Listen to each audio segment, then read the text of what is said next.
I couldn't believe my eyes when I checked my bank statement that bloody morning. $4,500 gone, vanished like a ghost in the night. My heart slammed against my ribs so hard I thought it'd crack them. There it was, plain as day on the app. One big withdrawal from my everyday account, dated 3 days earlier, signed in what looked like my own handwriting. Except I hadn't set foot in the bank all week. I'd been flat out on the building site in Penrith, sweating through 12-hour shifts, trying to save every cent for the deposit on that little unit in Blacktown I'd been dreaming about for years. I scrolled back through the transaction details, hands shaking. The slip had been done in person at the branch in Parramatta. Security footage would show someone, but I already knew. Only one person had easy access to my old driver's license, the one I'd stupidly left in the glove box of Mum's old Corolla when I lent it to her last month. My sister, Tash, 24 going on 12, always the golden child, always the one Dad excused with a shrug and a, "She's just young, mate." We'd grown up tight, or so I thought. Same house in Mt Druitt, same arguments over the remote, same late-night Macca's runs when Dad was on night shift. I'd covered for her 100 times, lied to teachers about why she skipped school, slipped her cash when she blew her pay on new nails and lashes, even took the fall when she dented Dad's ute joyriding with her mates. I figured that's what big brothers do. Protect. But this, forging my bloody signature and cleaning out nearly everything I'd scraped together. That wasn't a mistake, that was a knife in the back. My phone buzzed, Dad's name on the screen. I almost didn't answer, but the rage was already boiling over, hot and bitter. I hit accept. "Dad," I said, voice cracking like dry earth. "You better sit down. Your princess just robbed me blind." The line went quiet for a beat, then his gravelly voice came through, cautious. "What are you on about, Jared?" I told him everything, every detail burning my throat. He listened, said nothing. When I finished, all he managed was, "Come home, son. We'll sort it." I hung up, stared at the wall, and felt something break inside me. Years of swallowing her crap, years of Dad picking her side because she's been through enough after Mum passed. Not this time. This time the numbers didn't lie, and neither would I. The confrontation hit like a thunderclap over the outback. I stormed into the family lounge at Dad's place in Mt Druitt, boots still caked with sight dust, waving the printed bank statement and the forged withdrawal slip like they were evidence in a murder trial.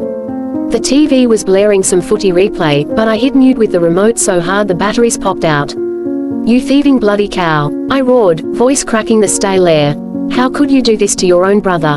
Tash was sprawled on the couch in her trackies, phone in hand, mid-scroll through Insta. She didn't even flinch at first, just looked up with those big doe eyes she'd perfected since we were kids. "Jesus, Jared, chill.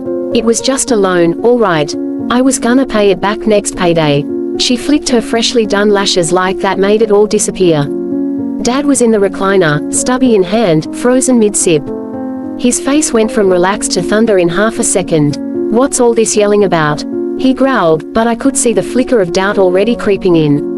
He'd spent 20 years refereeing us, always tipping the scales toward her because she's been through more, mate. Mum dying hit her hardest. I slapped the papers on the coffee table so hard the coasters jumped. "Read it, Dad. $4,500, pulled out 3 days ago. Signature's mine, except I never signed it. She's got my old license, remember. Left it in the Corolla when I lent it to her for that emergency trip to the coast." My chest burned, every word felt like dragging barbed wire up my throat. She didn't even ask, just helped herself. Tash sat up straighter, color draining from her cheeks. "You're making it sound like I robbed a bank." I was desperate. "Okay. Rent was due, my car needed rego, and you've got heaps saved." "Heaps." I barked a laugh that tasted like acid. "That's my deposit money, Tash. The unit in Blacktown, first bloody home of my own. You knew that. You bloody knew." Dad's eyes darted between us, the stubby forgotten in his lap. The room felt smaller, hotter, like the air itself was pressing in. I could hear my pulse hammering in my ears, waiting for the usual script, "She's your sister, Jared." Family sticks together, but this time his jaw tightened different. He leaned forward, elbows on knees, staring at the forged signature like it was a stranger's face. "You really did this, love." His voice was low, dangerous quiet. Tash opened her mouth, closed it, then tried the waterworks, big tears rolling down like clockwork. "Dad, I swear, I was gonna tell him." "Tell me what?" I cut in, stepping closer. "That you're a liar, or that you think I'm just the mug who keeps bailing you out." The silence stretched, thick and ugly. Dad rubbed his stubbled chin, eyes narrowing. For the first time in my life, I saw him look at her the way he'd looked at me when I stuffed up as a teenager, like she'd finally crossed a line he couldn't unsee. My heart thumped so loud I thought they'd both hear it. Would he back her again? Or had the numbers finally punched through the fog? Tears stung my eyes as I laid it all out, the proof stacking like firewood on the scarred coffee table. I paced the lounge, voice shaking but steady enough to keep going. Dad, she's been pulling this crap for years. Remember the car she borrowed and rode off on the M7? You paid the excess, said it was an accident. Or the time she took Mum's gold bracelet from the jewelry box to pawn for concert tickets. Told you it was lost. I found the pawn ticket in her room and covered for her so you wouldn't lose it. Tash turned pale under the harsh fluorescent light, her usual cocky smirk gone. She hugged her knees to her chest on the couch, mascara already smudging. That's not fair, Jared. I was a kid then. You're 24 now, I shot back. Old enough to know better. Old enough to forge a signature and think I wouldn't notice. My throat tightened, saying it out loud made the betrayal feel fresh, raw, like salt in an open cut. Dad's face was a storm cloud. He picked up the withdrawal slip again, held it close like he was trying to will the ink to change. Tash, he said, quieter than I'd ever heard him. You swore up and down you hadn't touched his account. You looked me in the eye and said it was a bank glitch. His big hands that had fixed every broken thing in this house, trembled just a bit. Is this true? All of it? She opened her mouth, closed it, tried again. I needed the money, Dad. My flatmate bailed, rent doubled, and Jared's always got savings. I figured he'd never miss it straight away. Never miss it. Dad's voice cracked like dry timber. He stood up slow, the recliner creaking in protest. That boy's been killing himself on building sites since he was 18 so he could get ahead. And you just helped yourself. The room crackled with tension thick enough to choke on. I held my breath, chest so tight I could barely get air. Tash started sobbing properly now, shoulders heaving, but it didn't hit the same. No one moved to comfort her. Not me, not Dad. He turned to me, eyes wet and red-rimmed. I should have seen it sooner, son. Every time she stuffed up, I told myself she'd grow out of it. Told myself protecting her was protecting the family. He swallowed hard. But I was wrong. I let you carry the weight alone too long. My vision blurred. I blinked fast, refusing to let the tears fall yet. For the first time since Mum died, Dad was looking at me, not through me, not past me to his little girl, but at me. Really seeing the hurt I'd swallowed for years.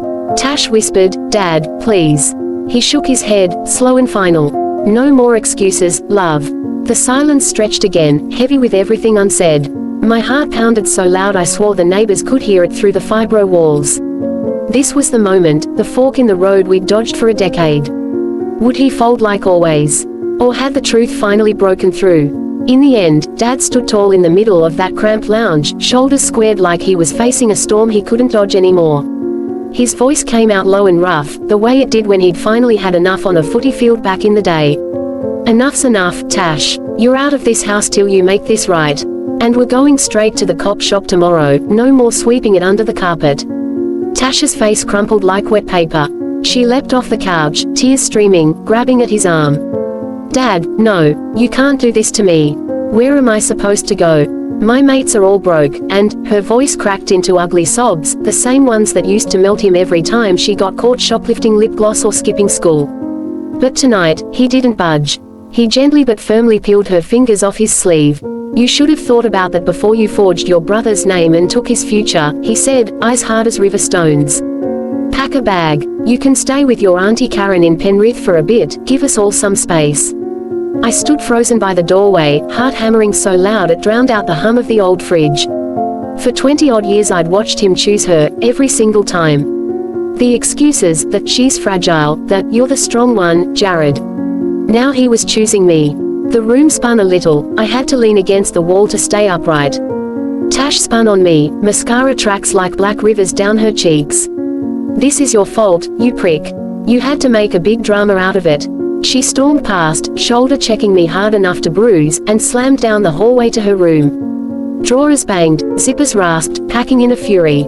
Dad turned to me then, proper turned, and pulled me into one of those bone-crushing hugs he saved for grand final wins.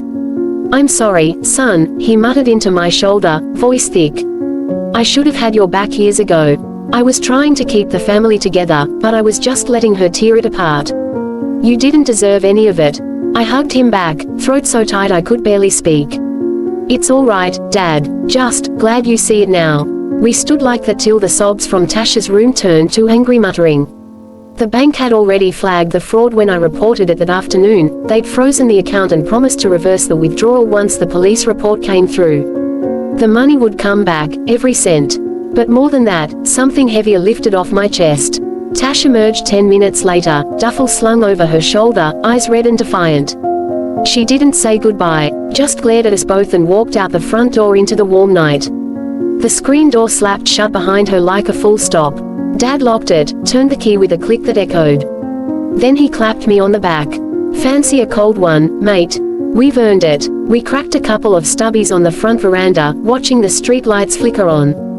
For the first time in forever, the house felt quiet in a good way, not empty, just peaceful.